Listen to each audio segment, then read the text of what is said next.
Can you guys hear me now? Yes, Okay, perfect. okay, good. Good morning. How are you guys all doing? Morning. Pretty good. Good. Morning. Morning. Nice to see you, Akinwale.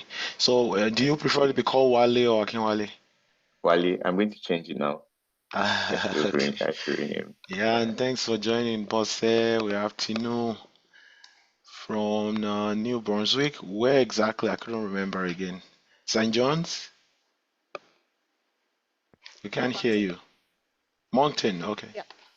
Nice. Tony, how are you? And Tony is joining us for the first time. Adela, I'm going to make you a co-host. I know you know the drill already, so if people are joining, you could bring them in. Adela, are you there? Yeah, I think he's there. Yes, I am. Mysterious. I'm gonna make you a co-host now, okay? Yeah, because I still have people joining in, and um, I would want you to help with that. So, without much ado, guys, this is a very great opportunity to connect with our colleagues from different parts of Canada. Um, Bosse is joining us from Calgary. Tinola is joining us from Moncton, New Brunswick. Wale is joining us from Victoria, BC. And I think one person, Mark, sorry, I said Emeka. Mark is not here yet. Okay, well, maybe Mark is still joining us. Mark is joining from Manitoba. So nice to have everybody here. Before I go ahead, I'm gonna do a little bit introduction on myself, our network, how we support. My name is Abiodun Oke. You can call me Abi, but I generally tend to stick to my original name. I just say, okay, if you find it difficult to pronounce my name, don't skip the O. Anything you call without skipping the O will be fine. So, Tony, you said you can't hear me. Can you guys hear me? I think Tony said he cannot hear. I can Oh, hear okay. you. So Tony, maybe you want to fix your audio, all right? Yeah, so as I was saying, Abiodun Okay is my first name. My first name is Abiodun. I'm the founder of Serial Project Services. It's a training consulting, and we also support with ERP implementation. Our focus is mainly in project management, in supply chain and operations management, and also I'm the coordinator for the supply chain industry network, where we've been supporting foreign trained professionals here in Canada. We help them integrating successfully here by providing resources for mentoring, networking, job search, etc., etc. Today, it's one of those opportunities for us to learn from our colleagues who have gone through the journey of being a newcomer here and then having found their way through the job search challenges and every other thing in between to get into break in back into their profession here in Canada. So I always like this session because it's really filled with different insights. Everybody's journey is different. So this is an opportunity to see things from each person's perspective. Who knows, maybe something you also can relate with based on what you're going through currently. You'll be able to gain from their insights and then apply that on your own journey here in Canada. So having said that, thanks everybody again for joining us. We'll start with an introduction of our guests, Bosse, Tinola, Wale, and Dauda. Women first, right? Okay, so let's start with Bosse and we'll take it from there. Yeah. Good morning, everyone. It's really great to be here. Great to be on the panel because it's just like yesterday I met Abiodun. I was just frustrated about my job search in Canada. So it's really an honor to be here to also just share my experience because we all went through this process and we're here now, so you will get there too. So my name is Bosse Bozimo, based in Calgary. First degree was in electrical engineering. I've been in supply chain for over like 8 years now. I've done warehousing, strategic sourcing, category management, and I'm now a buyer at the city of Calgary here. So yeah, I look forward to an interesting session. Awesome, awesome. So let's have Tinola. Hi, everyone. First of all, thanks, Abiodun, for reaching out to me to join the panel this day. My name is Tinuola Famakinwa. I am a category specialist with Service New Brunswick. I've been with SNB, we call it SNB for short. I have been with SNB for almost 3 years now. I am part of the Health Services Capital Infrastructure category. And that's the team that's responsible for procurement, any procurement related to new or redevelopment projects in the hospitals. So we have 2 regional health authorities in New Brunswick, the Horizon and Vitality. So anything that has to do with procuring equipment, supplies for these hospitals, that's my team. It's my team that basically handles it. I have been in supply chain for over 10 years now. So it was more like it was a different kind of transition for me because I've always been doing the same thing that I'm doing currently. But I'm happy to share my 2 cents or nuggets, as it were, to the rest of you all. Thank you. Okay. Yeah, you mentioned these 2 cents again. I said it's $1 million advice we're getting here today. Let's stick to that script here. Sure. So Wale, go for it. Thank you, Abiodun. I really appreciate the opportunity to speak here today. My name is Wale. I originally have a background in construction management from Nigeria. I was formerly a project manager, and after coming to Canada, I transitioned to procurement and contracts. I've schooled. I did a postgrad in supply chain in Loyalist College, Ontario, after which I did my MBA at the University of Victoria. I was a procurement officer at the University of Victoria, and then I worked at Island Health as a senior procurement consultant, after which I'm currently a senior contract analyst at BC Transit. So I currently negotiate, analyze, and manage contracts for BC Transit with regards infrastructure, electrical buses, and some IT contracts here and there. Nice to be on the panel today. Awesome, awesome. So finally, we have Mark from Manitoba. Nice to have you, Mark. If you can introduce yourself, be great. While Mark is doing that, guys, if you are joining, though you are not on the panel, just to save time, I would say you guys should go ahead to do a bit of an introduction in the message in the chat box. Put in your URL because this is a networking opportunity as well. So don't hesitate to share your URL. A little bit brief introduction about yourself and maybe whatever you want to put in there so that you could connect with guys who are joining us online today. So go ahead to do that in the in the chat box and put your URL, please. Okay, go for it, Mark. Good morning, everyone. Thank you, Abiodun, for this opportunity to give back. My name is Mark Imokaro. I'm a Nigerian, Canadian permanent resident. Currently work with Red River College Polytechnic, the strategic sourcing specialist. I've been with the organization for about a year now. My background is in procurement and supply chain. I previously worked with Coca-Cola Hellenic and Unilever. Yeah, cross category, logistics, material handling, raw materials, packaging, you name it. I probably touched it. So I'm happy to share as much as I can today. Thank you. Okay, awesome. We're also happy to have you here today. The format in which we would like to actually have this session is, of course, we know we're just sharing your own experiences, but what I want to have, like, kind of give us an overview of what your journey has been, particularly speaking to the most challenging aspect of your job search here in Canada. And we'll start with Mark. Um, what are those things that you found that are most challenging for you going through your journey? And please, if you can speak to the Manitoba specific challenges as well, that will be very, very good. Okay.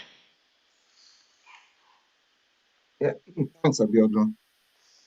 So my experience when I started this journey and what I've also observed so far, when it comes to being able to identify what would make you a good fit for a job that you're looking to get. Um, that's one of the biggest challenges. And most of the time, it starts with your mindset. I think a lot of people start with doubts as to whether whether they qualify. That's the first hurdle.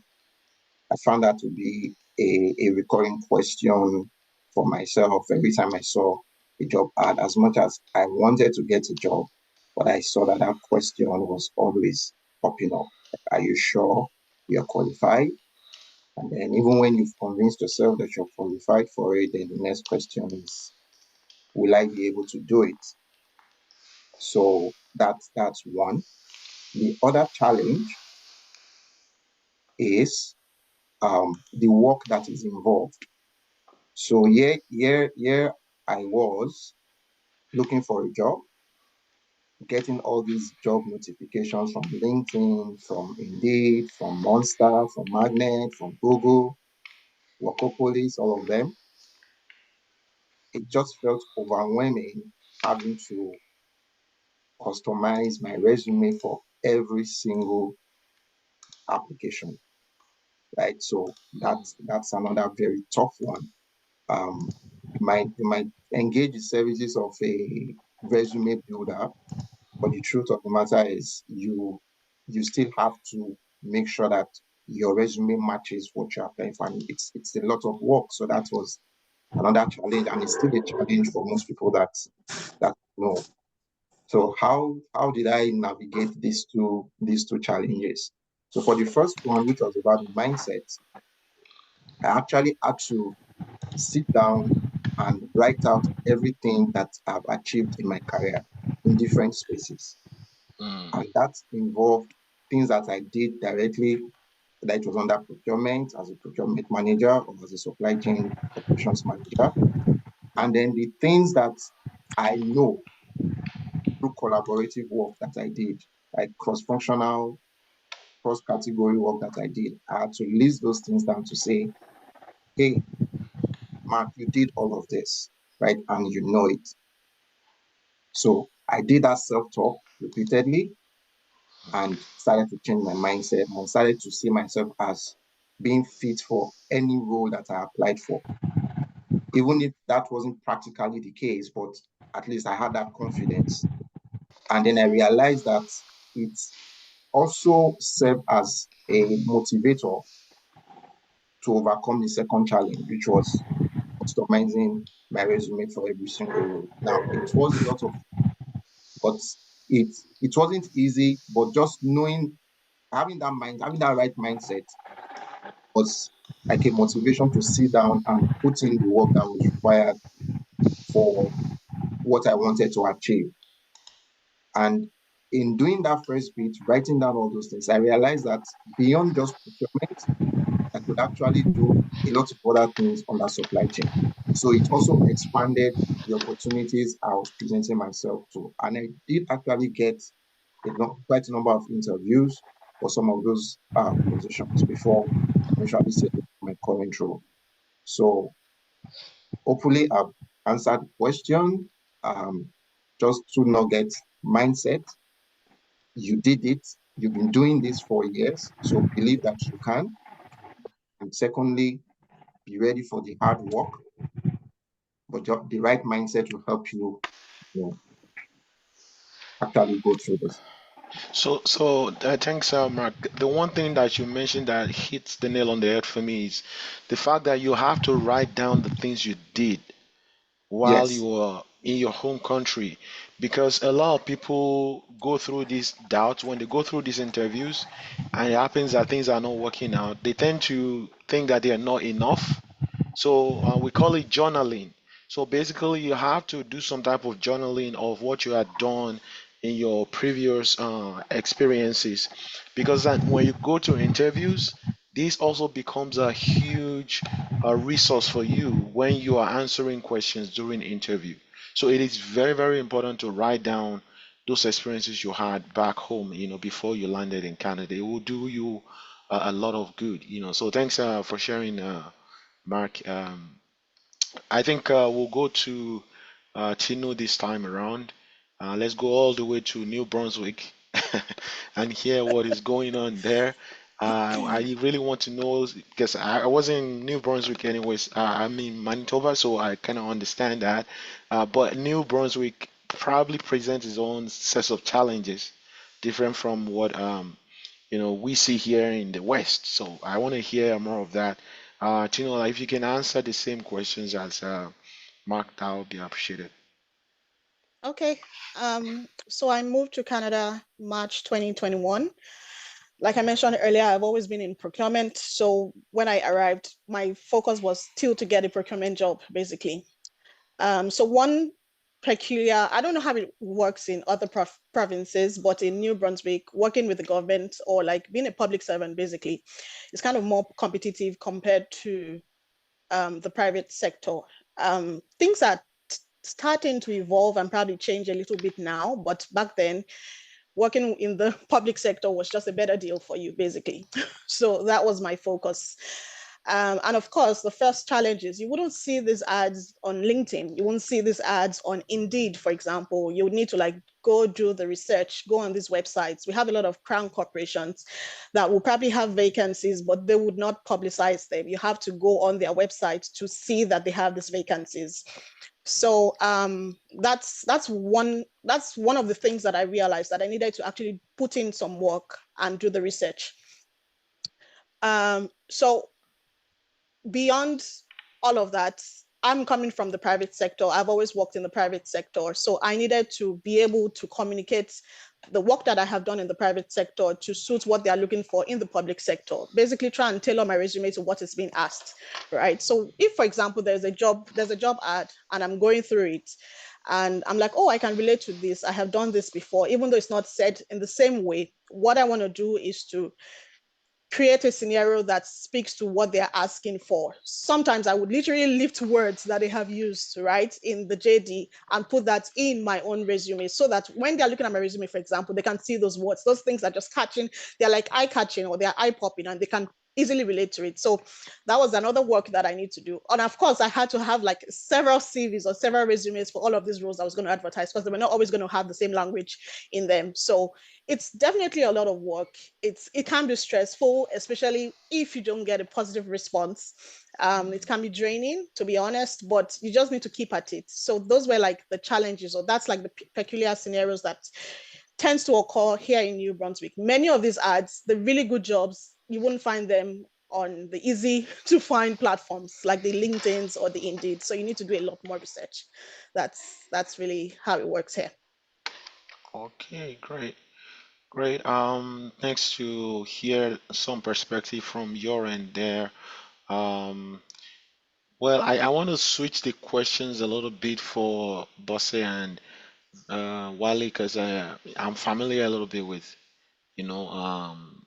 the West. So maybe to ask this question a different way with, for you guys. So I would say, how did you guys navigate the job market in your provinces? So Alberta and then BC. Thank you for that question. So one thing I did, I was a student at the University of Victoria and I was working, right? I'll say played the long game. I was finishing school December 2021. I started interviewing like June. So what did that do? That helped me use the first few interviews as a practice session, right? So that helped me get feedback from a lot of interviewers. And throughout that learning process, I even got a job, right? But I declined. But it was very helpful for me to know what to do when I really was looking for a job after December 2021, right? Another thing I did was, at that time, I didn't have a procurement or supply chain certification, right? So I looked across like 10, 20 job postings and I said, what certifications are out there? Which one can I get that's cheap enough for me to afford as a student? And I got the PMP. I see that a lot of supply chain jobs ask for PMP. as well as SCMP. But the SCMP was very expensive for me as a student, right? So I got the PMP. It's just $500. And what I see is most times when they're looking for jobs on like LinkedIn, for instance, they just filter by certifications, right? PMP, SCMP. And I got my PMP, and this I know helped me land some interviews at that time. Another thing I did was I tracked my applications.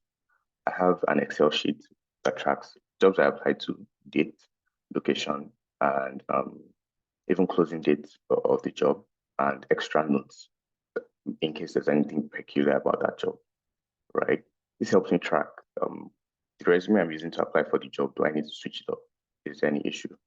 Could this have been an internal hire? It helps me see trends, right, with jobs I'm applying to. Another thing that helped me navigate is mentorship. Oftentimes people look for one single mentor. I advise against that. I advise there's a concept by the Harvard Business Review. It's called the personal board of advisors, right? One single mentor is not enough for you. It's easy for you to outgrow your mentor or get a new job and see that you and your mentor's goals or values don't align, right? You want a personal board of advisors that will have about 5 to 7 mentors. So it's very easy for you to pick into that wealth of experience across 5 to 7 people. And in that way, it's hard for you to outgrow 5 to 7 people, right? You have that personal board for the longest time. Thank you. You're on mute. Yeah, thanks, Wally. It's quite a number of nuggets there. I hope you guys are making notes. I'm kind of trying to catch up with all the number of things that you have said there, but I know particularly you mentioned one about having more than one mentor, and that's very, very important. Um, yeah, when it comes to mentor, you also want to have colleagues in the companies that you're applying to. They don't necessarily have to be a mentor, but they are there at a sounding board where you could get information about the particular company you're applying to. And like I have seen a lot of cases where companies actually have preferred candidates. These preferred candidates are working in that company already. So when you apply, you are basically competing against this preferred candidate. And it could be possible that you perform very well. In fact, everything went well through the interviews. But then 2 weeks after they said they were going to reach out to you, they ghosted you. And now you keep sending reminders. Okay, what is going on here? I thought everything worked out well. Now imagine you add somebody inside that company. That person will be the one actually telling you what is going on. The person might actually be able to tell you that, look, they already hired somebody who is in the company, and that way you have closure. These are the little things that actually leads to frustration for people. Because then if you don't have this information, you're already thinking, oh, I didn't do well, or what did I do wrong, and all those type of things. But if you know somebody inside, you can have closures and know that, okay, you did your best, just wasn't, what they wanted, right? So these are some of the things that I also add to that. Bosse, go ahead. How did you navigate the job search situation there in Calgary? Okay. I'll probably say what some things other people have said because I'm going last and all that. But yeah, I would like to start by saying just take what is in your hand right now. There are different phases. Sometimes you come into a new place and it seems like nothing is working out. For instance, when I came in like 2016, they were big on Canadian experience. So the aim was to just get your foot in the door. You may not have that procurement title yet, but you just start off with what you have. And as Mark said, you begin to document, what am I doing that is related to a procurement? For instance, I was working in admin. I used to do a lot of procurement for the office, staples, all those kinds of things. So I didn't have the procurement title, but, doing some of those roles that are related to procurement. So just keeping a mental note of that or also writing that down will help so that when you're tailoring your resume, you're able to mention those things you have done and customize it to be part of your procurement experience. Definitely understanding the job market was very hard, and I think that's why I first reached out to Abiodun's serial projects, because I just knew that I needed help, because you get all those notifications where to start, you don't know anyone, like your network is not that big yet, and that's another advantage of just doing what you have on ground. Like even if you're working in admin, at least you're getting to know more people instead of just like sitting at home and trying to get that procurement role. So I'll just say start with what you have. So I reached out to Abiodun, and I think what stood out for me working with him was, at least he was talking about the psychological effects of, because, there are days you're just really down, like what's wrong with me, and all that. So, just having someone to talk to as a mentor to tell you that, okay, it's going to be okay, trying to at least work on your mindset. So that for me really stood out, and that really helped, because it can be really discouraging when you're reaching out to those jobs and you're just getting, oh, sorry, denied, sorry, denied. That affects uh, your mental health actually. So yeah, it was really difficult. So reaching out to him helped me, and one of the things that worked for me, that got my first how I got my first break in procurement, was to reach out to the people in the company. Yeah, it was a bit uncomfortable, I was a bit shy, but my first break was just reaching out to like a CEO and just introducing myself. This is what I've done, this is how long I've been in Canada, and next thing you know, I was invited for a coffee chat. So yeah, thank you, Abiodun, for that. I don't think I've ever told you, but that push to just reach out to people. Of course, I got a lot of no's, but at least when it came, and I got the role. So I would say just yeah, it's not personal. Like they may not answer you, you may feel bad, but just do it anyway. Like what's the worst that can happen? Oh no, we can't, help you or something. But just try, just reach out to people on LinkedIn. Like people have reached out to me on LinkedIn. I try to like respond to everybody, because I know what I went through during my time. So I try to at least offer, even if I can't help with a job, just give you some nuggets. So you may meet people like that who just, give you like a recommendation. I reach out to this other person and all that. So it's better to try than not to try at all. Yes, they may not answer, but just reach out. People in the company, introduce yourself, have a template of what you've done, like a summary, not too long, because people don't have time again. But then you can just be changing the names there. This I'm this person, I arrived Calgary here, so just that helped me a lot for sure. That was my first big break. So just being able to reach out to people inside the organization, because sometimes they're actually looking for people and they just don't know where to turn. So that's one of them. Then also doing certifications right now. I'm finishing up my SCMP. I did my PMP sometime last year. So just improving yourself. Like don't stay where you are. Just what's the next thing? What's the next thing? Just try. If you want to do agile, do agile. Agile is the next big thing. Okay, do it. What's the next ERP system? Watch videos. For ERP systems, it can be a bit tricky, because if you're not using it, or you're not sure what the organization uses, like what I found is that they still do trainings for those things. So just having a general idea of, okay, this, because my former organization I used Ivalo, now we're using Ariba. So yeah, it may be hard to just narrow down on one and do, but just have a general idea. And I think they are all related. Like when you go into this organization, you see that it's not rocket science. So just keeping abreast of what is happening in the industry. What else? And also documenting your job search, so that when they are calling you for an interview, you are saying, oh, like, I'm not sure which job is this. You don't want to look unserious like that. So just knowing that, okay, I've applied to this place. This is the contact person. Just having those Excel spreadsheets with what you're applying for. And then also worked on the ATS software with Abiodun as well, just knowing how to.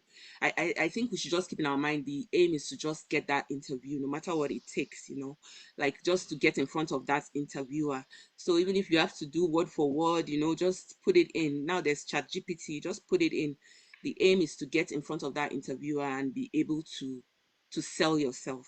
So don't feel. I know some people come here feel bad. Oh, I've not done this. Why would I do the exact thing? But you just have to like get that interview. That's the aim. So just do what it takes to be called there, so that you can now use what you have. You can now be able to sell what you have. So yeah, That's it for now. Yeah, Yes, so for now. thanks yeah for all those nuggets you provided. So I think one thing I think is unique about Boss here, you mentioned that you were in admin, right? You were in admin role.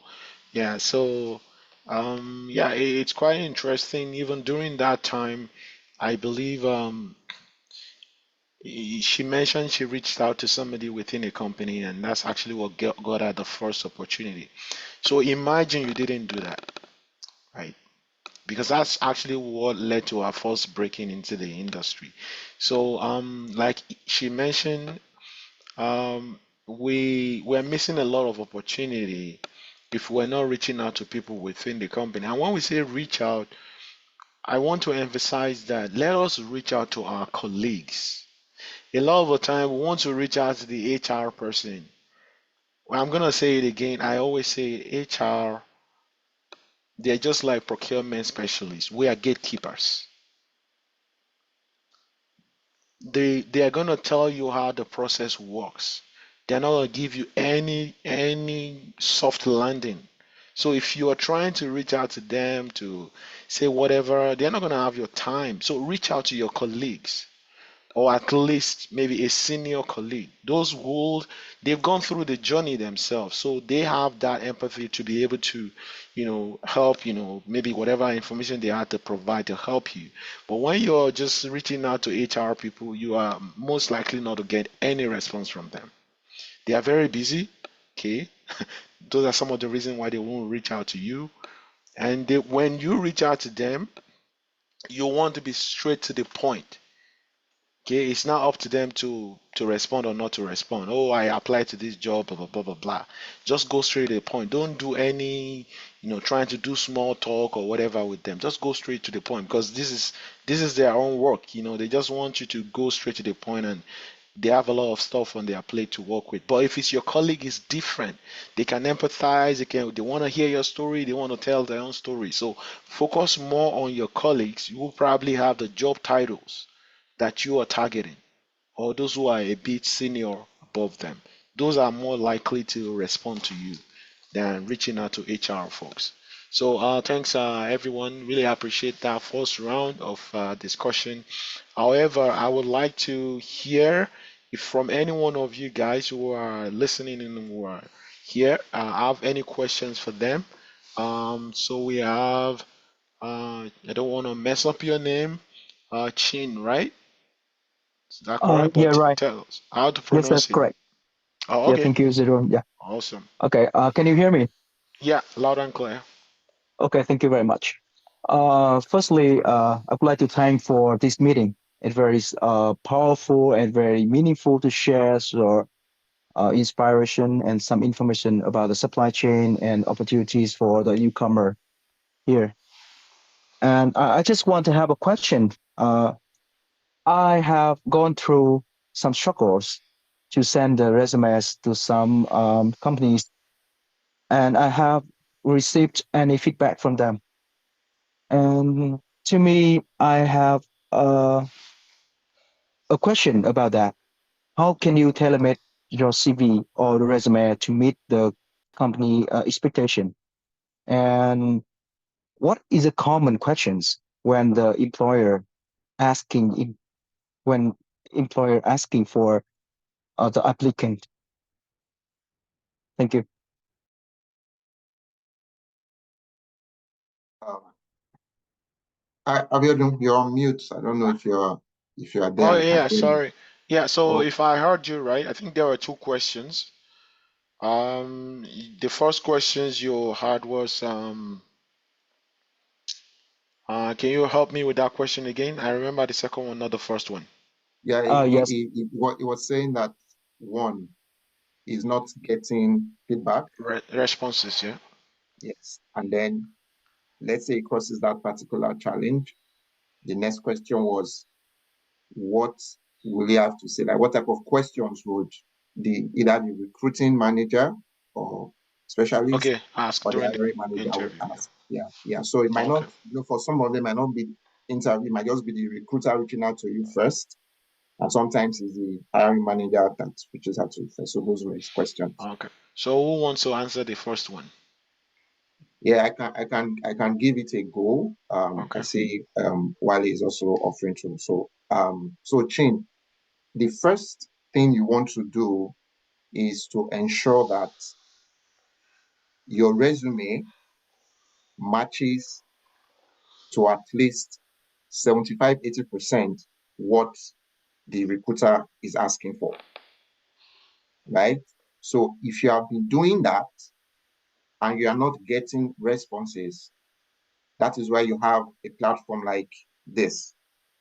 So you come to the group and one or two persons interact with them and say, take a look at this job requirements, this posting.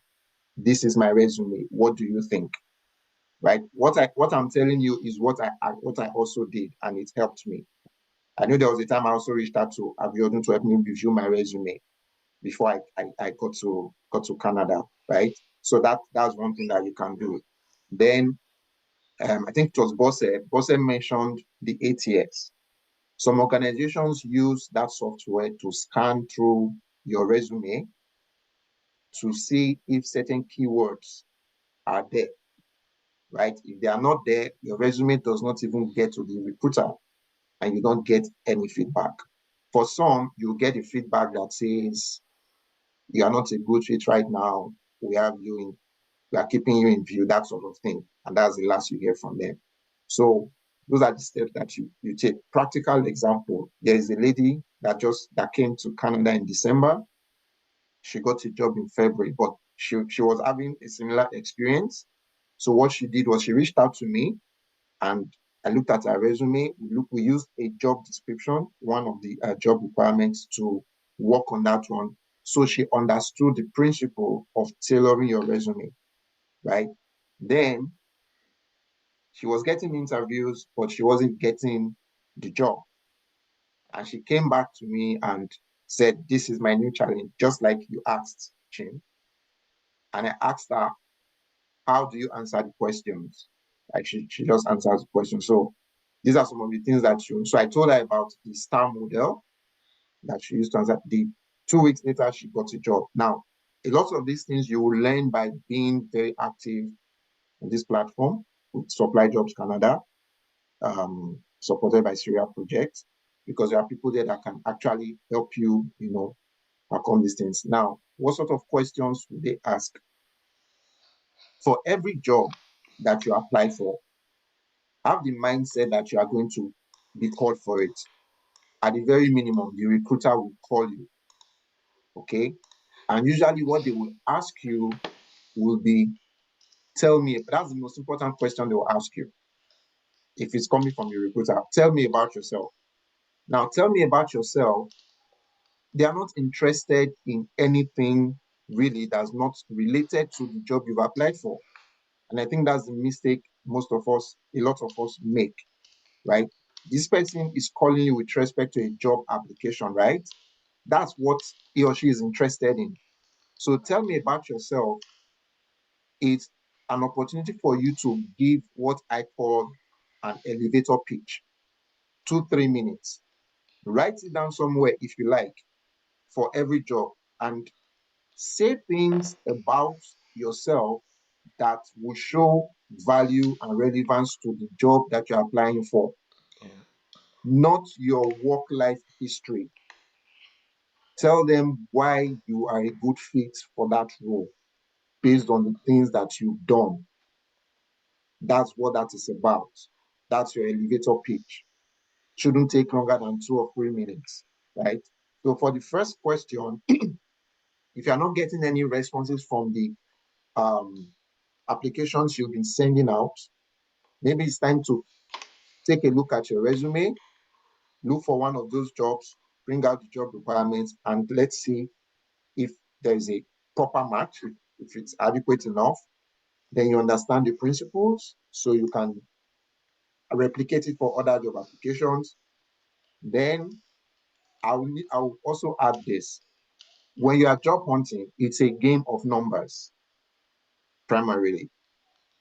The more you do, the better you become at doing it, the better your chances. So I hope I've been able to help a little. Yeah, thank you very much. I just want to chime in here. So when we say what type of questions should you expect, right? One thing I always advise is if you have an interview coming up, run the job description in ChatGPT, ask it to generate questions for you, right? Yeah. The wants of the job are usually hidden or embedded in job descriptions, right? And ChatGPT typically generates very good questions. Now, how to answer those questions? One thing I'd advise is record yourself. You might think you did well in an interview, but after the interview, play back your recording and you see where you need to improve, right? It's always helpful. I've done this a couple of times. And I've also shared my recordings with like friends or colleagues to help me improve some of my answers. Lastly, when a recruiter is going to call you, right, prepare by reviewing the job description.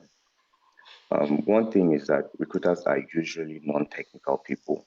Recruiters that call, the first stage at least, are from the HR side of things, not typically the technical side of things. So they don't exactly know the job, right?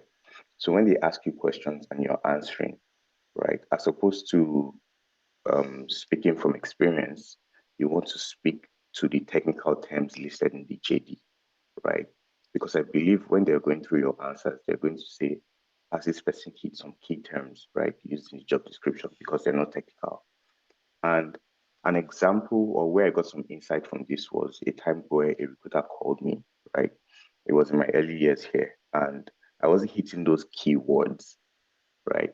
And this person, person of color like me, was helpful enough to force those keywords into my mouth. And then I had to say those things back to her for her to write those things down, right? Thank you. Awesome. Thanks so much, guys, for all the nuggets. Like Wally had mentioned, there are actually several tools out there that could help you. You need to look at those tools, those ATS tools. ChatGPT also has made this very easy. You can actually generate questions using ChatGPT. Just provide the context. I'm going for an interview for a procurement specialist role. It's going to be in this specific industry. Can you generate top 10 questions asked in Canada in an interview for this particular role? And it's going to give you like very, very context specific questions that you can use to prepare for the interview. All right. Thanks so much, guys. Okay, Monsieur, we have Monsur's hands up here. Ching, do you have any follow-up questions to that? I just have one concern because I would like to have some email from you guys to send my resume, and I very appreciate if you can take a look at that. Yeah, sure, definitely. Yeah, that's no problem. Yeah, Thank you very much. I will Very share my appreciate it. email there. Where you can. What actually we can do is I will share a link here. You can use that link to actually schedule a 15-minute session with me, and we can take it from there.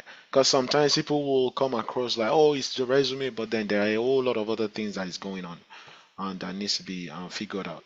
So I'll share that link, then you can use that to schedule a 15-minute chat with me. Monsieur, I think we have Martha, but Monsieur, go first. Yeah, yeah. Thank you for this for sharing those insights. What I would like to know from each of them, Wale, Tino, Bosse, and the fourth person. Please tell us how long did it take you to land your first job? So I think Okay. Wale mentioned through that. Okay, he was in school. Tino did not mention she was in school. She just transferred from back home here. So how long did it take you guys to get a job? Get the first. And maybe I should add to that question. So what are the factors what are the factors that you think impacts how long it takes to integrate here in Canada? So the number of years or months, whatever, then what are those factors that you think impacted you in your ability to integrate sooner? Tino, I think Um, we'll start with you. Yes, if that's okay, I can just chime in briefly. Like I mentioned earlier, I came March 2021 and I landed my job. I applied for the role April 21. I started the interview process in June and I landed the job in July. So I think that's some 4 months. Okay. So in terms of the things, it's just, we've been talking about it already. It's the resume and the interview mastery. You just need to figure out a way to just stand out when it comes to your resume and when it comes to being in front of the recruiter itself, or themselves rather. So interview mastery, resume mastery, those are the two things that helped me. I don't know Okay. if you need, because I just feel like we've spoken about it, so I don't want to go into it again, right? Okay. Yeah, but that's Right. the summary. Yeah. So, Tinola, based on our own experience, like I say, each person's experience are different, right? So, resume mastery of interview goes a long way, right, for in our own journey. Mark. So um, I'm going to be very, very um, open here. Hmm. There are job opportunities in Manitoba, lots and lots of job opportunities. And there are opportunities for people who have the right skill to get those jobs, because there is a huge gap as well. I've been here for about 11 months and I've seen it play out over and over and over again. Even within my organization, somebody wanted to fill a role, got about 50 resumes. At the end of the day, couldn't find a good fit. Had to advertise again. So are there jobs? Yes. Are people getting those jobs? Maybe not as much as they want to. But here are the things that you, as a newcomer or someone that's looking for a job, what you need to do. You need to believe that you will get, the mindset is very, very important. You will get rejections. They will put you down. You have to pick yourself up. Believe that you didn't get a job, not because you are not good enough, but because you were just not the right fit for what they were looking for. Has nothing to do with your skills or your capabilities. I'm setting this tone first before I say what I have to say, because it's important. If you don't believe you are good enough for something, you will not go for it. Even if you go for it, you will not go for it with the right level of confidence. So even when the opportunity comes to take it, whoever is offering it might not be convinced that you are the right person just because the confidence is not there. So why am I saying all of these things? You need to put in, how long it takes depends on how much applications you put out every day or every week. In my case, I was putting out as much as 5 applications every day. I know somebody who was putting out as much as 20 applications every day because he didn't have any other job. That's the truth. That was his job. That's the reality, And for him, it took him about 2 months. I started mine in February. I got my I got my offer in May. I started my job search 5th of February. That was when I sent out my 5th of February 2023. That was when I sent out my first resume. I got my job offer in May. That's February, March, April, May. It took me 4 months.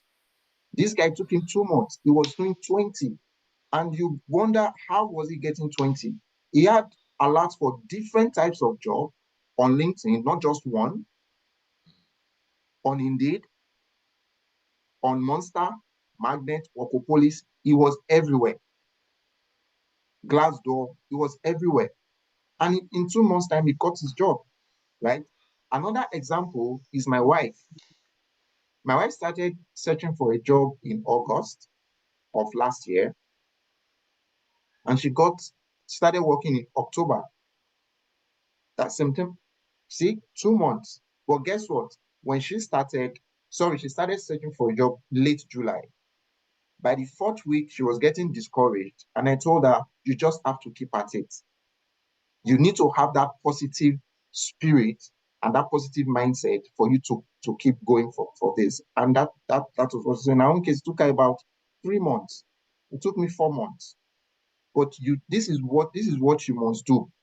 I set the context in the beginning for you to know that the jobs are there, but there aren't enough people to fill them. And in some cases, the right people are not the ones applying for those jobs.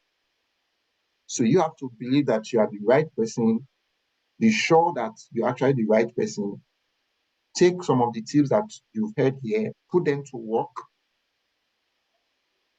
and put in the work. That will determine how long it takes you to get a job. Awesome. Thanks. Bossa, you want to add to that? Yes, I have some things to add. Monsieur, thanks for that question. I'll just like to start by saying everybody's journey is different. So first of all, don't start by comparing yourself to anybody. When we came, the time we came, Canadian experience was very big. Like you had to have Canadian experience. So even if you worked in your country, it wasn't really recognized here.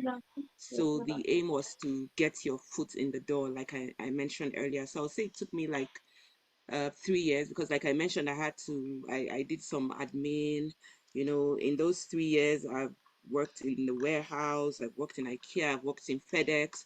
So I think just um, having that mindset, as Mark said, that you know where you're going, but this is the situation right now.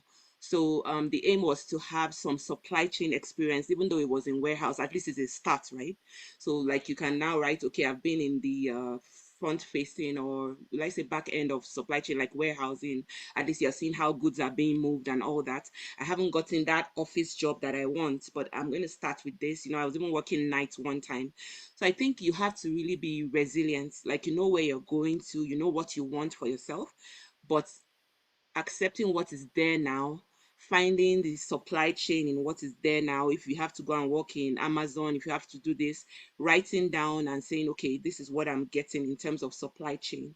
So for some people, they're lucky 2 months, 3 months. For some of us, we had to go round and round before we narrow down on the supply chain job. And it was in the process of like wanting the supply chain job that I reached out to Abiodun as well.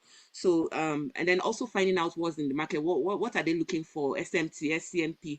In the process of looking for those jobs, you can start bettering yourself. Start doing some of those courses that will help you stand out to get those jobs as well.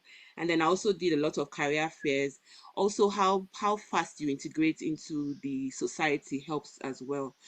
Some of us come from other countries. We're not used to the culture here.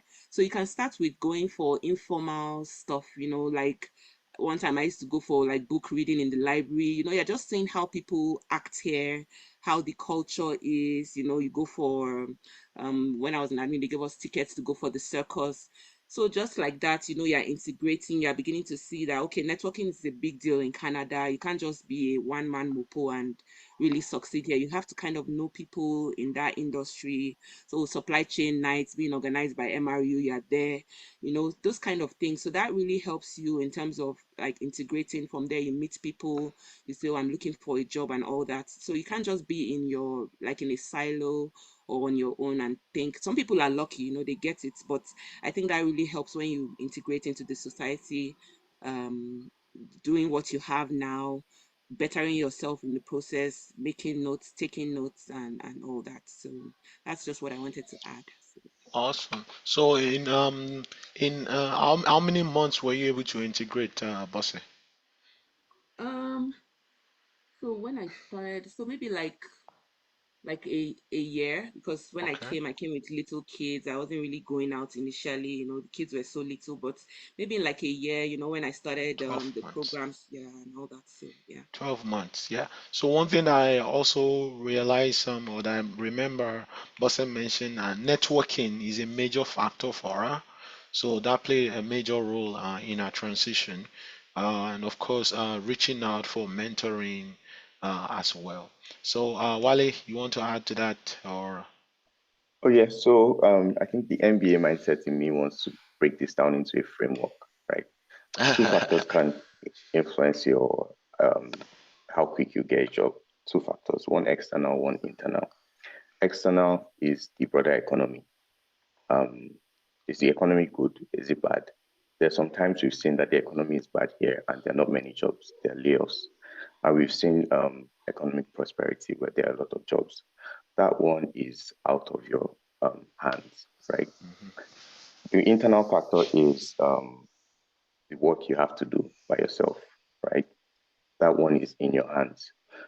Getting a certification, seeing jobs here, what they require, networking. And sometimes some people wait until they come here before they start the internal factors.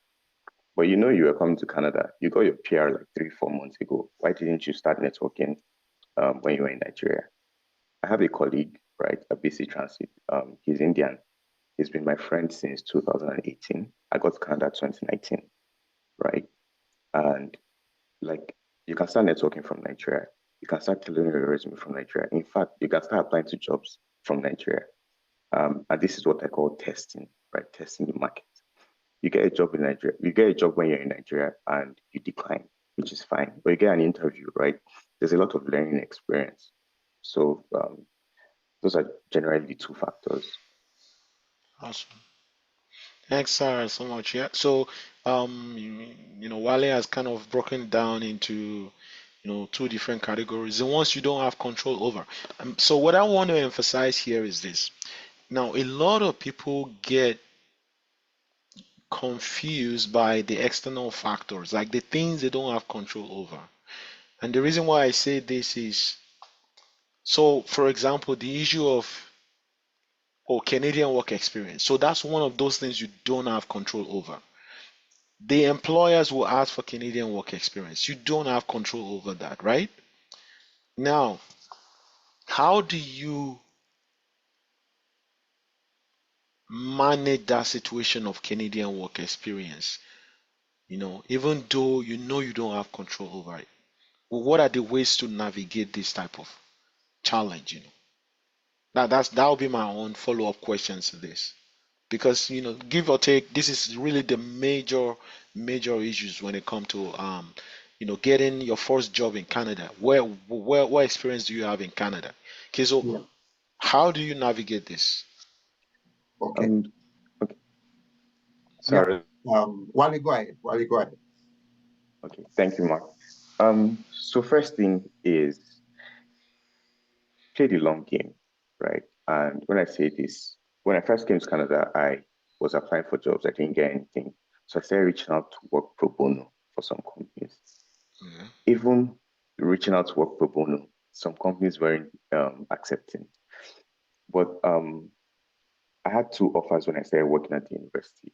First of all, I started a work study. I had an opportunity to do work study program, which was kind of like an admin procurement role at the university, or a research assistant, right? And the pay gap was so huge, right? I could have easily gone for the research assistant role, but like I tell people, it's a long game. I knew I wanted to do procurement after school, so I went for the procurement admin role, right? And oftentimes people are going to say, why should I take less, or why should I work for free? Or why not? Because it's helping you in the longer term, right? So that's my advice there. Okay, so explore opportunities that will help you break in, right? Even though you are not being paid for it. So things like volunteering, things like internship, even though they might not be paying you, the type of salary you should be earning even doing that job. And I think Bosse also alluded to that earlier, about taking the roles that will get you started on that journey. Even though it's not the thing that you're really aiming out for, but you know what you really want, but starting out anyways. Tino? Um, I don't really have anything far off what has been said already. There's something I like to tell myself: slow down to speed up. Like I forgot who just spoke before me. I'm sorry. That's Wale. Wale, yeah, sometimes you want to consider taking up a temporary role, a less senior role. If, for example, you've worked as a manager or as like the head of a department, for example, many years in Nigeria or your home country, and then you're coming to Canada and you're applying for a manager role, the likelihood of getting that role is quite slim, to be honest with you. So sometimes you want to consider a junior role within the industry, the procurement, the supply chain industry, basically. So that's one way right? Yeah, like Wally mentioned, it's the long-term goal. So slow down to speed up, do things that are seemingly less than what your preference would normally be, right? A contract role, a junior role, a temporary role, volunteering, internship. That's what you might want to consider if you're just starting off. That's my contribution. Yeah, I like that word there. Slow down to speed up, right? Okay. Boss, you.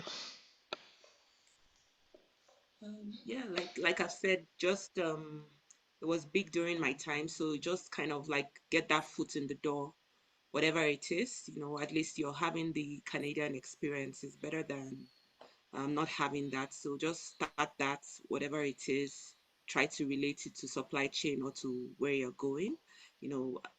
When I was in the warehouse, FedEx, it was so difficult, like lifting things and all that, but I knew what I wanted and I knew that I wouldn't be there for a long time. So sometimes you just have to do what is available. It helps you to build resilience as well. And yeah, I just have your long-term goal, have your short-term goal. Okay, next 6 months is what I'll be doing to get to where I want to be, and just have that written down. I also, what helped me was the vision board. I think that was you, Abiodun, as well, that said, just map out what you want for your life, for the year, for the next 5 years. Okay, these are my short-term goals. This is what I want to do in 5 years' time. I want to be here and all that. So that helps a lot. So just starting off, getting that foot in the door, an opportunity in supply chain may even open up in that company where you're like an admin person, and then you can cross because you've already built those relationships with people around you. You tell them, okay, this is what I was doing in Nigeria and I want to move on to this role. So yeah, it's better than being out there. It's better to be inside, and then from there you can cross carpets to another role that you want. So that's what I would Okay, add. awesome, awesome. Yeah, I had another question, but I'm gonna hold that thought for now. I would like to go to Martha. I think Martha, you had your hand raised up before. If Mark can take that question for you. I down my hand because you already said about volunteering when someone has no experience on supply chain, because I'm a pharmaceutical chemist and Okay. I have no experience at all. So I wonder if it is better. I don't know what road to choose. For example, volunteering in maybe something related to supply chain, or maybe start in different jobs that are not related, as bosses said, and going until find the supply chain job. Okay. And also want to thank everybody for sharing your experience. It is very valuable for me. Thank you very much for your time, and Uh, also Jerome for sharing. Thank you. you're welcome, Martha. Mark, do you want to answer that question? Yes, I'm happy to. So, one of the things I would recommend you do is some couple of things we said before. So, if you can, if your experience is in the pharmaceutical industry, the truth of the matter is there will be things that you've done that can be transferred. Those skills can actually be relevant in the supply chain industry, Yeah. depending on what you have done. So the first thing you do is to write out those things that you've done. Like when you see, one of the things people don't realize is how much they actually know until they are faced with an opportunity to express it or use it. And then they realize, oh, wow, I can actually do this. I actually did it. It's similar. It might not be the same nomenclature, might not be the same label, so to speak, but the activities are the same. They just give results in a different category. So you actually have experience, if you check, that you can use in the supply chain industry, right? For the sake of time, I wouldn't want to go into asking you some questions right now, but take, for example, you've probably coordinated maybe some events, you probably organized, it could even be meetings, it could even be putting some tasks together for people or creating a report or something, right? So these are generic activities that apply in any industry. And you probably also had to address issues for stakeholders in the pharmaceutical industry, right? So you can volunteer for a customer facing role, right? That will definitely work. You can volunteer for like a supply chain analysis, you know. Vendor management might be a bit too complex, but again, if it has to do with just expediting, it's in supply chain, you can actually do that. Pick up the phone and call people and follow up on purchase orders and things like that. You can volunteer in these spaces. So don't discount yourself. Let the employer be the one to say sorry. Don't say no to yourself before you even ask.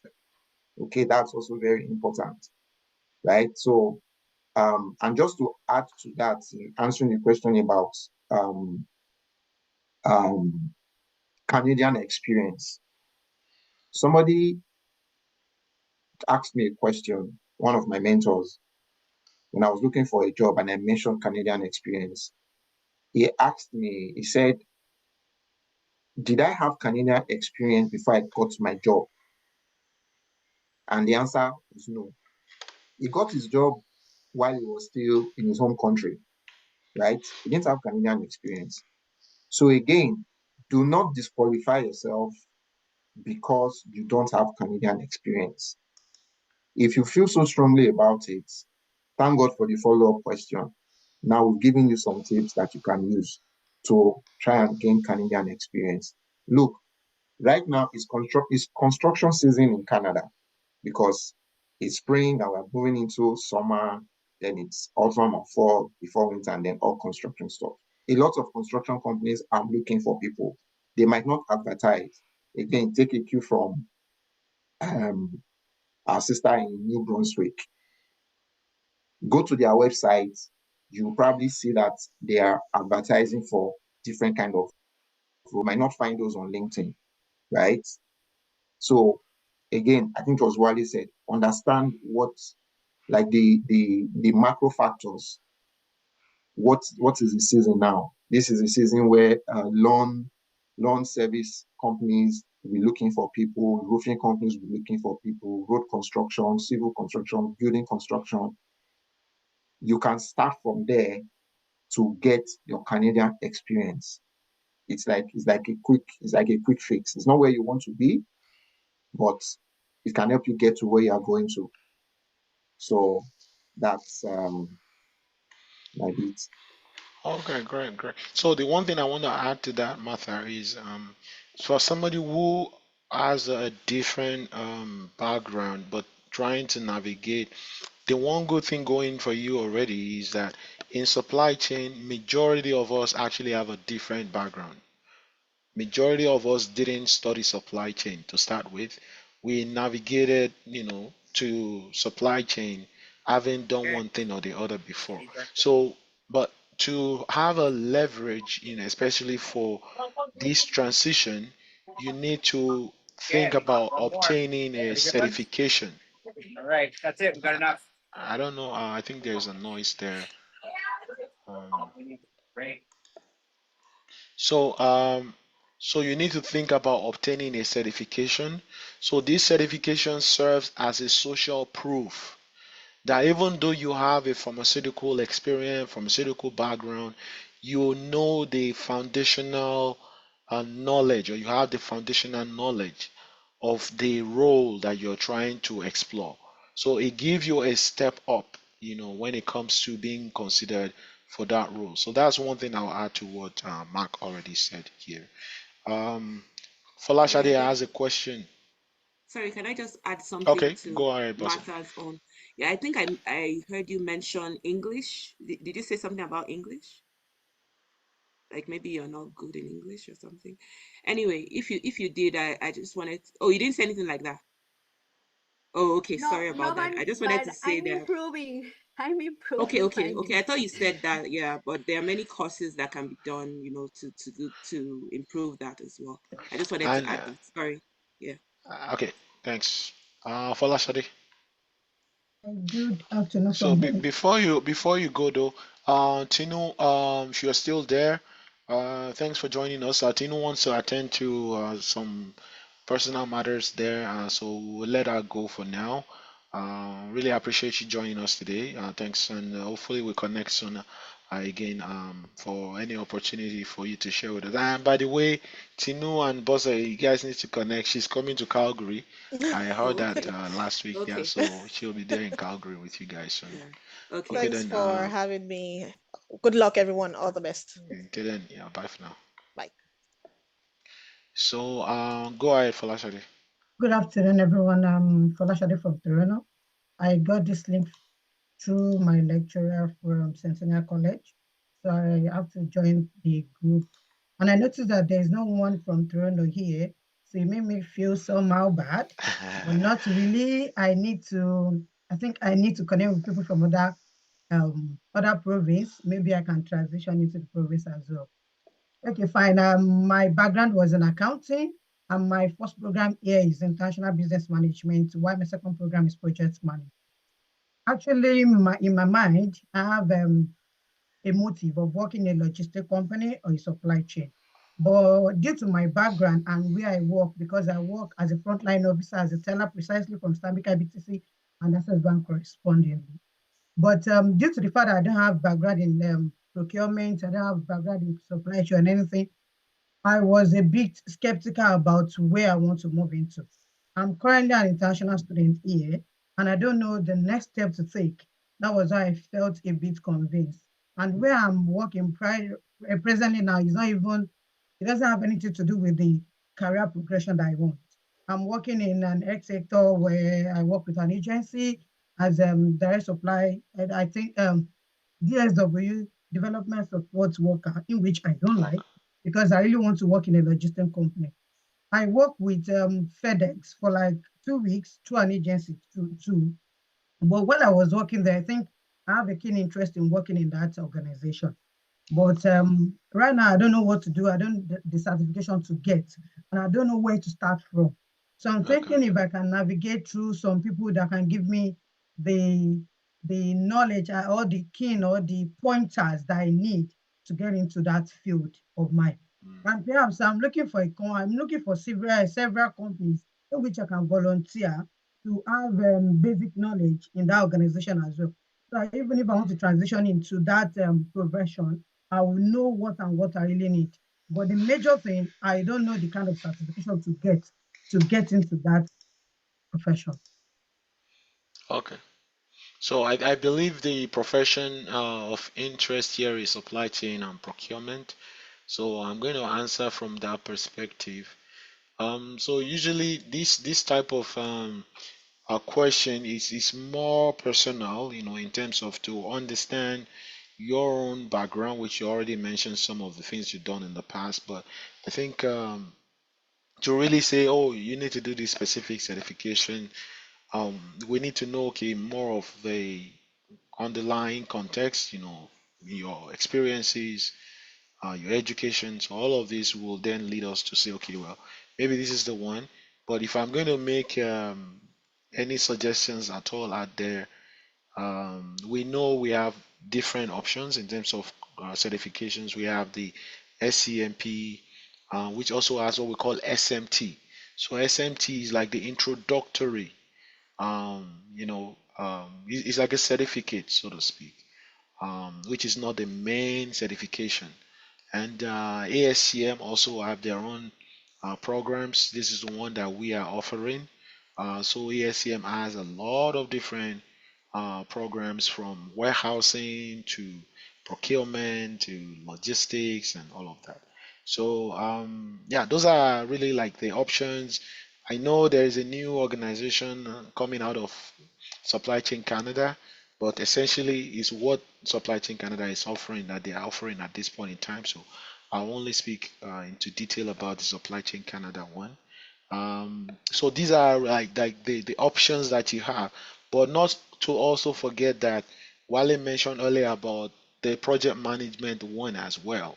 That project management certification actually offers you some leverage in the sense that you can have a broad perspective about project management, which connects with different roles, either supply chain, in technology, or whatever. So this way you can then see where to navigate from having obtained that certification.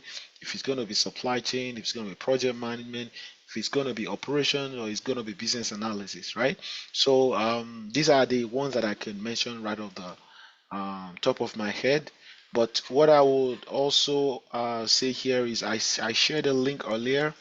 So this link, use it to schedule a 15-minute session with me where I could, be able to know, okay, how best to advise in your own specific circumstance here, is what I would say. The same thing for Martha. I want Martha also to connect so that we can have a chat and may be able to, advise better given my knowledge of your background.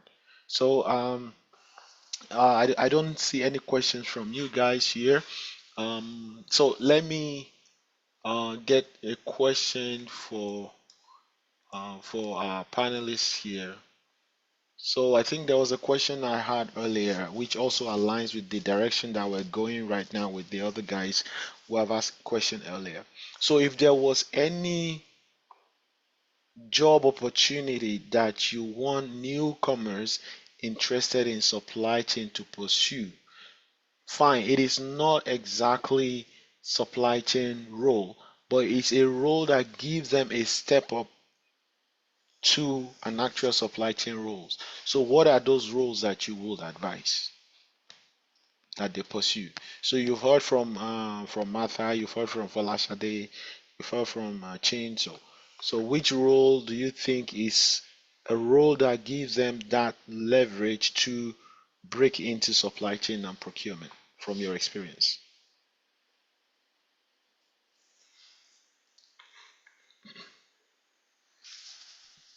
So, Okay. sorry, Well, Mark, let me just quickly speak to that. I can't give any specific role, right? But one thing I say is skills are transferable, right? And I was a project manager construction sector in Nigeria. And at the University of Victoria, I did procurement admin for about 3 months before they said, you know what, you have project management experience construction, come and do construction procurement for us. Only one construction procurement guy will be on leave a lot in the summer. Can you do this for us, right? So that was easily transferable. There's IT procurement, right? There's services, professional services procurement. So at the end of the day, if you have experience in other fields, right, it's easily transferable, right, across the supply chain, be it procurement, be it contract management, or contract analysis, right? Okay, thanks, Wale. Mark? okay. I would say consider something that is customer facing, something that will require you to negotiate. It doesn't have to be financial negotiations, it can be negotiation for patience, for time, for an improved service. To consider that.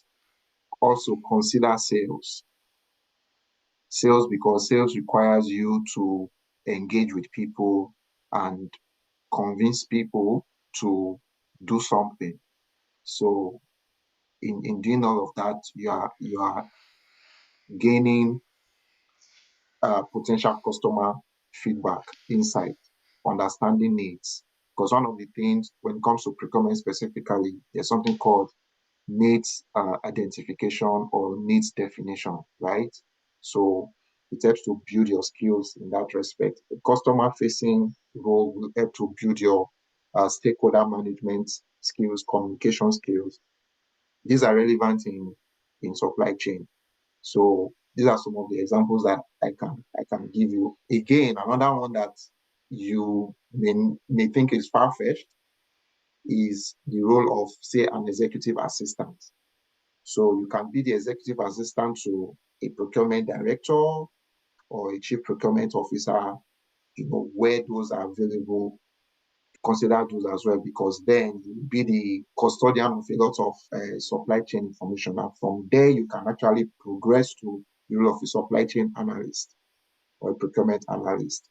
Sometimes, at the very, very basic level in procurement, you have roles like either in some organizations, they call it purchasing clerk, where all you just do is ask a supplier to send a quote, you get approval for the quote, you don't do any negotiation, and a PO is issued. You don't even get to issue the PO, but that's just all you're doing, like a purchasing clerk. Sometimes it's the role of an expediter, right? Following up with orders that have been placed already and ensuring that, again, another role that is also basic, it's more logistics, but it's like a mailroom role. So in some organizations, you have people who are responsible for shipping and receiving. They don't do anything with the system. They just engage the supplier when items are delivered. They put them away. And before you know it, you are learning things around stock management, inventory management. So these are some entry level opportunities that you may want to consider just to start breaking into the supply chain industry. Awesome, awesome. That's a long list. Bossa, you want to add to that? I'll just add data analysis. That's a good one too Okay. for like category management and strategic sourcing. You have to look at those data, be able to do demand planning, forecasting, and all that. So if you are good in data analysis or you get a role that has to do with data, I think that's also a good one to get in, because we're big on category management now in supply chain, and that will really help as well. So I think the other roles that I would add to that, especially for somebody approaching supply chain and procurement newly, maybe from another um, career, will be project coordinator. And a project coordinator, the the good part of project coordinator role is that it is not industry specific. It could actually be in that pharmaceutical industry that you're a project coordinator, and some of the things you're doing includes coordinating events and all of these other activities that are um, not really core function, but roles that are just supporting the main function. So this way you get to be a student of supply chain, so to speak, and be able to understand, okay, what is going on. And it gives you an opportunity to then learn from the practicals of what is going on when you are doing your certifications. At least, even if you are not in that role, you see the guys that are working in that role because you're supporting them. It gives you that underlying background knowledge for you to be able to pursue those roles as well. The other one is procurement assistant. I think it's similar to procurement clerk. So procurement assistant, just as the name says it, is an administrative role. Basically, that's what it is, an admin role. But for a lot of organization, because you are occupying these roles, it means that actually, if they see you are doing well, they can actually progress you to become a buyer. If you really show that you are up to the task, and maybe you take on these certifications that we're talking about, and you're also showing them that you are very um, particular about progressing to a procurement, a supply chain role by acquiring the certification, they may then give you an opportunity to work in a procurement coordinator or a procurement buyer's role, which are entry level roles. So these are all the other ones that I also could mention. That mean there are quite a number of them out there. It all depends on your background experience, or your background and your previous experience is what might determine the ones that will be most applicable to you. So, pharmaceutical, for example, that project coordinator one might be more specific. I've worked with some pharmaceutical people with pharmaceutical background, and for the most part, they do everything that we do in procurement, but they don't do it in that particular role. So some of them also could be focused more on the quality management aspects, and or it could even be regulatory affairs management aspects of pharmaceutical industry. So it depends on each person's background, anyways. So that is all from me in terms of how I can add to that question. I don't know if there's any particular questions yet from the audience, but let me throw another questions out there. I want to ask a particular question that has to do with your breakthrough. Can you really provide, share your experience from the specific thing that you did differently? Talking about your specific experience now, what is that one thing that you did differently that made the difference? I mean, that led to your breakthrough. Let's just say it that way. What is that one thing that you did differently that led to your breakthrough in your job search here in Canada?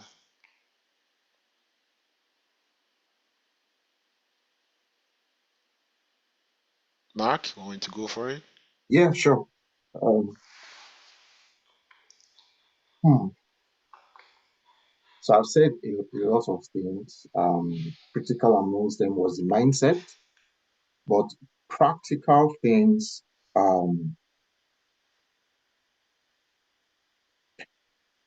I I would say going through every job requirement Okay. and identifying in me what stood me out, accepting that because it wasn't every job posting that I responded to, right? Mm. But for everyone I responded to, I had to be convinced in myself that if I get this job, I will be able to do it. Even the ones that weren't part of procurement or the aspects of supply chain that I had experience in. So I believe for everyone, you need to have that personal conviction when you go through those job requirements. They might list 20 things, 10 things, 8 things. If you can do 50% of them, if you are convinced that you can do 50% of them, then you should be confident enough to put in that application. And following up with that, you then have to really go and study, go and learn more, because the way you're doing it in your home country might not be the way it is done here. So through your networks, you ask people. So for example, if you are coming from so you are coming from a different country already, if you are coming from a different industry and you're applying for a role in supply, maybe a demand planning, maybe it's procurement, ask somebody that is already doing it here, what are the expectations? And then check that against your own experience and how you've been doing it so that when you get that opportunity for an interview, when you're putting your resume together and you get the opportunity for the interview, because you're already convinced that it's something that you can do, you now go and learn how it is done here. So when you get that interview, you present your capability in the way that you know is understood here. So that was the unique thing I did in my own case. Okay, awesome, awesome. That's a big nugget there because it connects back to what we had said earlier about reaching out to people inside the companies. It serves this purpose too. You get insights as to how things works, what are their processes, what are their procedures, and then you will be able to speak to those things at the interviews better than somebody who really has not done their homework and who don't have anybody in those companies. Bosse. Yes, so I'm going to just focus on my first big break. So I'll just go through step by step. It's not long, don't worry. So I'll say the first step was just knowing that I needed a change. I wanted to be in a different environment from what I was doing. I wanted to be in supply chain. So just envisioning myself in that organization with that role. Then reaching out to Abiodun too was a basic step just to help with putting everything together to give me insight on how I can go about my job search. Reaching out to the CEOs of the company through LinkedIn, introducing myself and saying this is what I do. Going for that coffee chat with them, putting effort in my dressing, my confidence level, and just psyching myself up to be able to look or present myself as confident. And that really helped with that initial discussion I had with the CEO, as well as showing interest in the organization. I already had my questions ready, questions that you would ask that shows that, okay, you want to go into this company. Oh, what are you guys, what are your next plan for next 5 years? All those kind of questions that make them know that this person has really done their research on the organization and they're really interested in that role. That also helped me to stand out. Also, I reached out to a colleague in the organization before the chat just to ask, okay, what kind of questions did they ask you during your own process? I wrote those down and I prepared for those as well. And about 2 or 3 were asked of me as well. So that helped a lot. So yeah, that's the general Awesome, awesome. Yeah, I like all invitation. of that. So, Wale. Yeah. So I guess all of us reached out to Abiodun for help with our resume because he also helped me, and I can't forget. I think it was October 2021, right? So tailoring my resume. And I say another thing is drafting and practicing interview questions. We don't have to wait for an interview to come up. I have a Excel sheet where I have basic interview questions. Tell me about yourself, why this role, for the role I want, right? Tell me about your experience, weakness, strengths, and I have quick answers, right? So off the top of my head, I have that practice prior to an interview even coming up, right? And another thing is it might be a peculiarity for Ontario and BC. I have some experience from Ontario, right? So it might be a peculiarity for Ontario and BC, but I always advise newcomers to apply for public sector jobs. I have a reason, and not necessarily public sector, but public entities, which may be public, core government, broader public sector, or crown corporations. Yeah. The reason why I advise for this is um, the hiring process in private sector is very different from the hiring process in public. Private, they can hire whoever they want to hire, right? They can open the application today and close it tomorrow if they've hired somebody. But public is almost like the public procurement process. Process, yeah. They try as much as possible to be fair and transparent, right? So they don't just open and close applications. They open it for 30 days, screen everybody, right? And let everybody go through the process. The only time it's not fair is if there's an internal candidate, right? And most times, if there's an internal candidate, you still go through that process of doing the assessment, interviewing, and then you don't get the job, which is fine, right? So those are the 3 things that helped me with my breakthrough. Awesome. Yeah, that's I think the one about the public sector is also very, very good insight because I also figured out that the public sector are open to diversity and inclusion as one of their goals. So for these reasons, they are more open to hiring women. They are more open to hiring underrepresented groups. So the more of those that you are putting into the public sector, the more your chances of getting hired sooner. And because they make the rules, right? And they are not supposed to break the rules that they make in terms of the Canadian work experience, they are not likely to discriminate your lack of Canadian work experience because they were the one making those rules and they're not supposed to break it.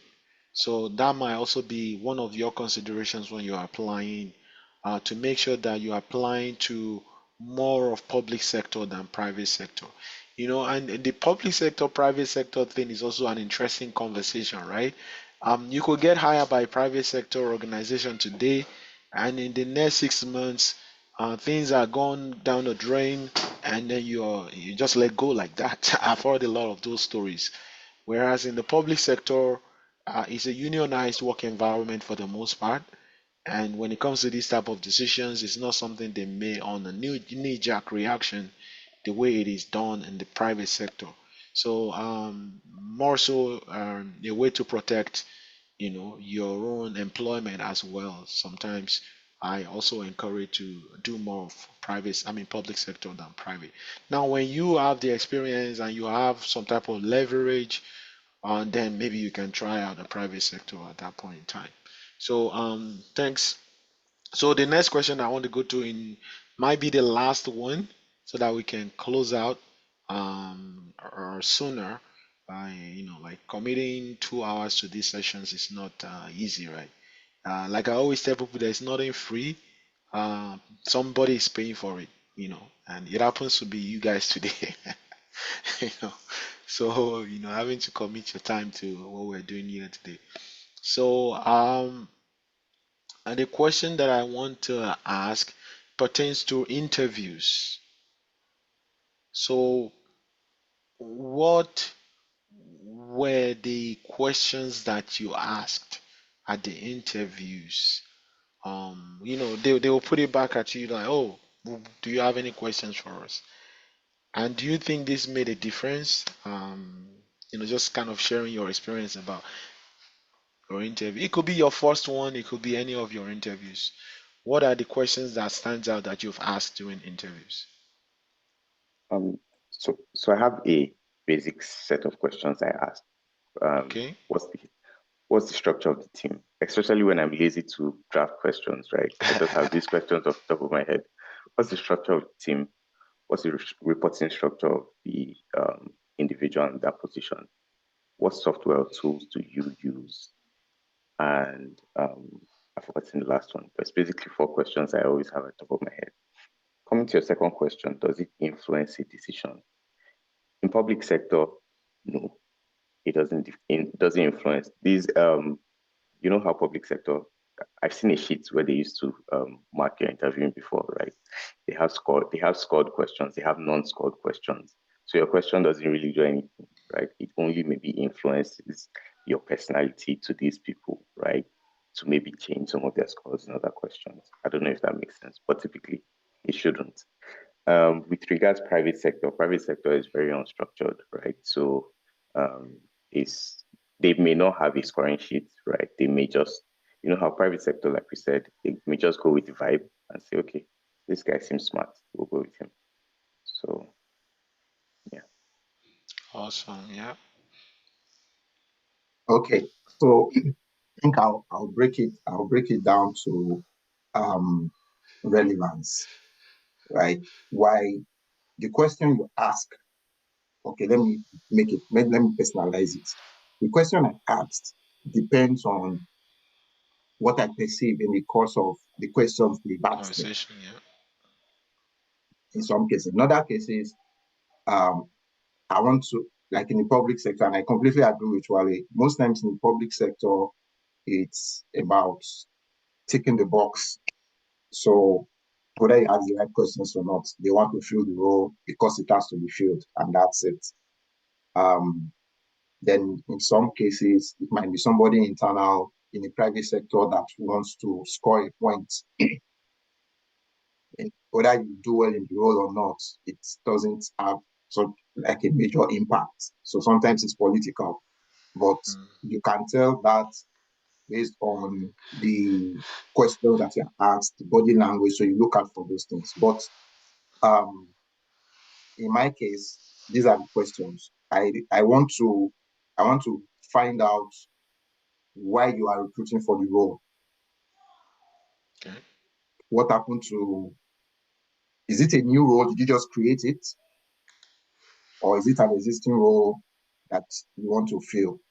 Why did the person leave? But these questions come later. The question I ask is, what are your pain points? What are the things that you want to see happen in the first 3 to 6 months by the time from the person that fills this role? If you can tell me 3 critical things, the answer I get from that will determine if I ask the next one.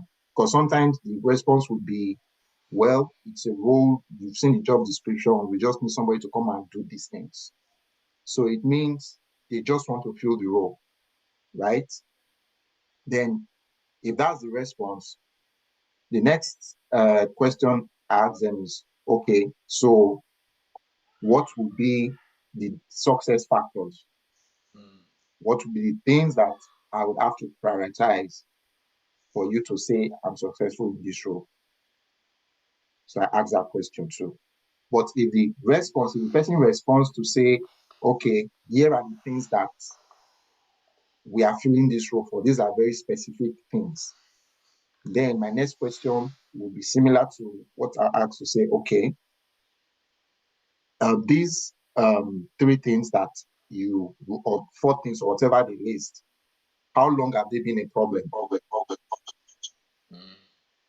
Like, for how long have they been a challenge for you? And sometimes you get the response like, oh, it's based on the strategy or the vision of the business going into the next 3 to 4 years.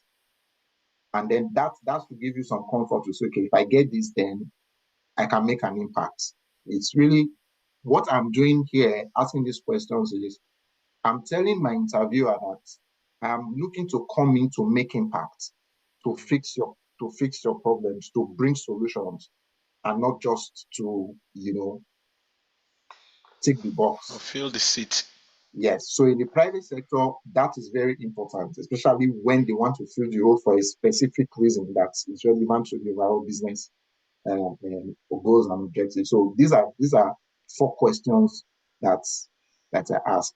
Again, I remember one interview I went for, but this was back in Nigeria. I'm not sure if that applies here, but I asked if there was a system in place to address employee concerns. Oh, interesting. Yes. It's an interesting one. Yeah, I was having the interview with the managing director of the company, and unfortunately, there was no system. His response was, "It's your man. You talk to your manager." And in my mind, I'm like, "What if my manager is my issue? Then it means I'm stuck, right?" So, yeah. So in a place like this, you can ask about like the culture. Was the culture like? I've seen, just to say without meaning any disrespect, it's just an experience that I have. I just want to share it. I've worked in Canada with people who you would say the English is still a bit of a challenge, but they get employed. So don't let it block your mind. Don't let language stop you from applying for roles. I've seen people like that who are still developing their English, getting jobs where English is what everybody speaks. And they've been in those organizations for 2 years, 3 years, like that. So yeah, but that was just, I digress. But those are my questions. Try to ask questions that, one, speak to what you're looking for, what experience you're looking to have in that organization, and also ask questions that show the hiring manager that you're coming in to add value. Yeah. So Awesome. Yeah, I actually like the cadence of your discussions around that question, because you kind of have it in stages, in terms of the questions you ask, which ultimately is to show that you are curious about the company, and beyond the curiosity, you're thinking from a problem solver perspective, like, okay, what are the challenges, and how is it possible that I could support in, you know, solving that particular problem. So yeah, very, very good. Bosse. Yeah, so the guys have really spoken well, but I'll just disagree a little bit with you guys in terms of the public sector. Um, I think what you say can sway interviewers' minds. The aim of going for an interview is to try and stand out and to make the people in the room kind of like you and trust that you can do the job.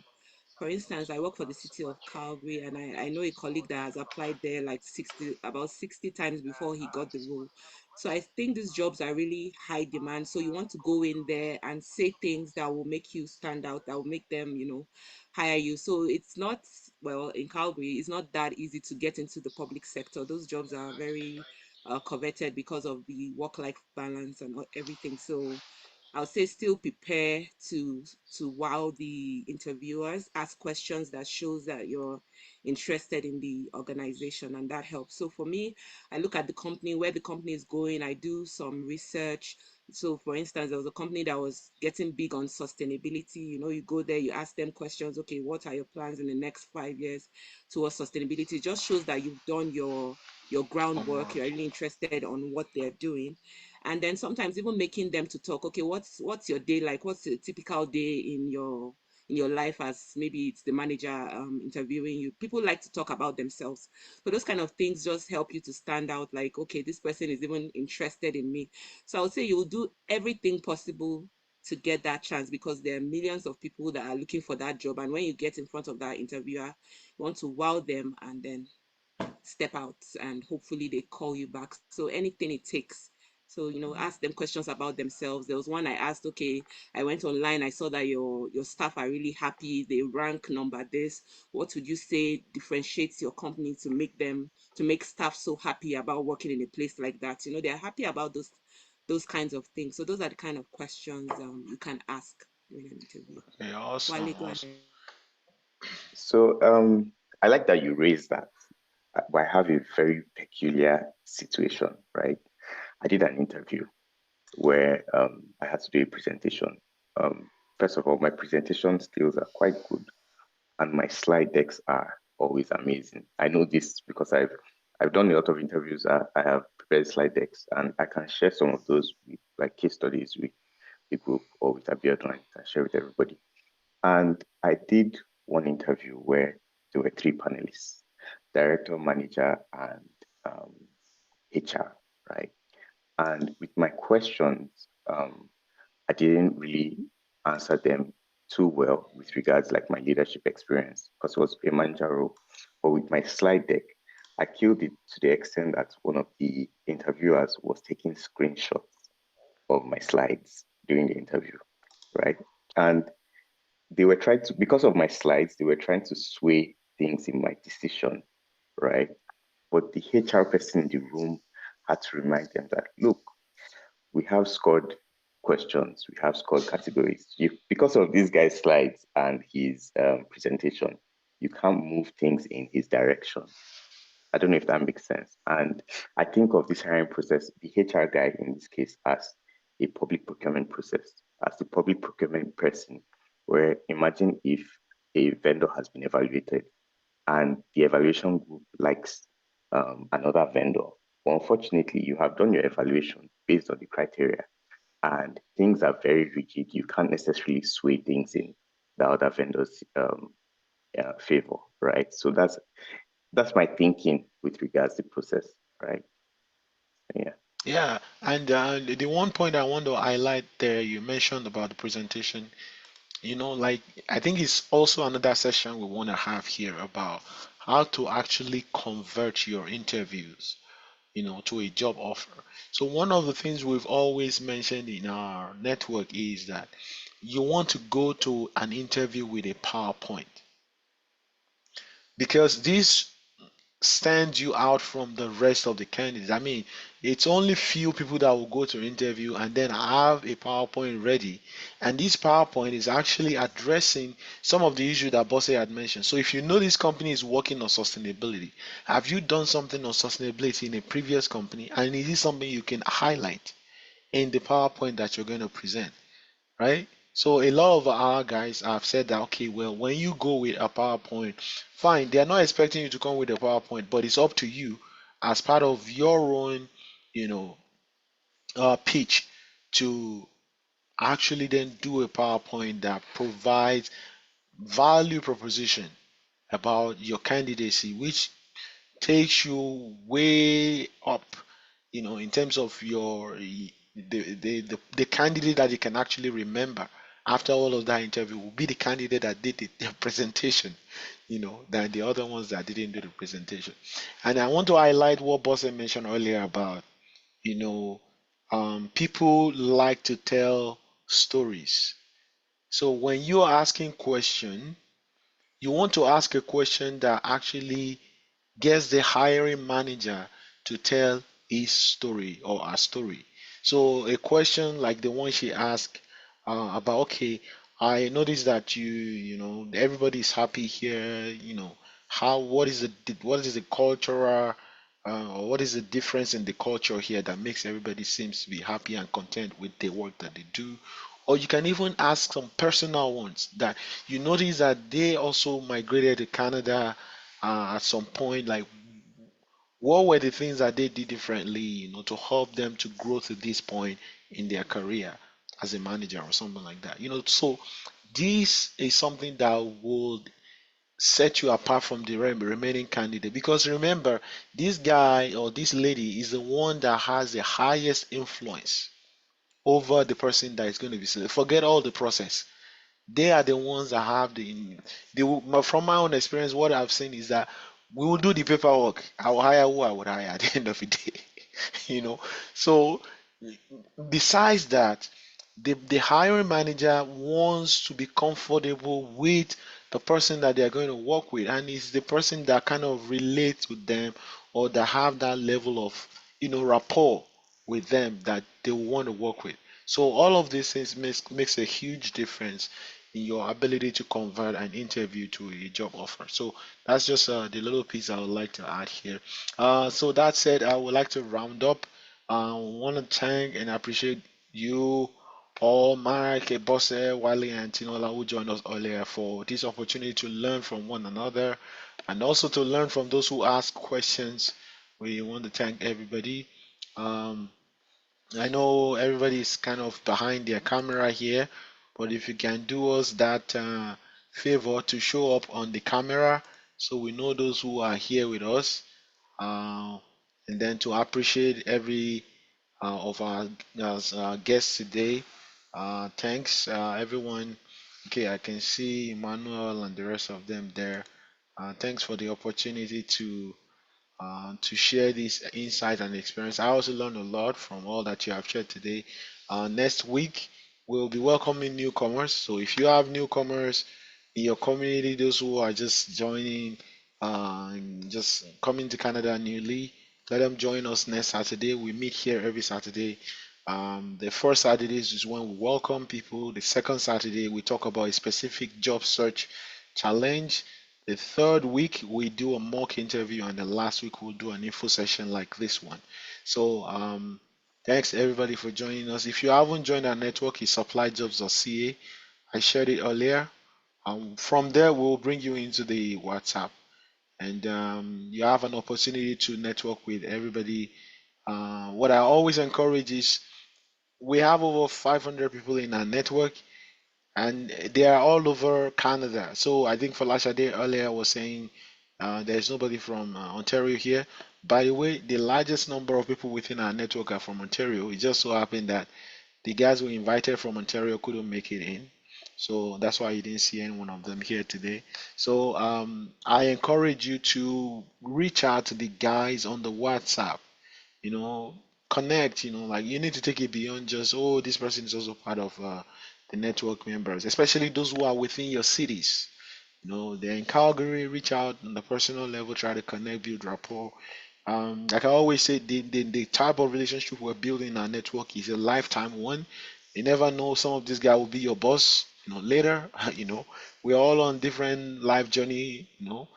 Some might be the people that will be reporting to you. So this building this very proactively really goes a long way, and you never know what opportunities they might be able to connect you with in future. So that's why we do this in a very proactive manner. So thanks everybody. Have a wonderful weekend. Bye for now. And, see you next Saturday. Thank you, Bye bye. Abiodun. Bye, Bye, everyone. everyone. Thank you. Thank you. Yeah, so I'm going to leave this session going on for some minutes so that if you want to use any link in the chat box, so I will leave it on for some time.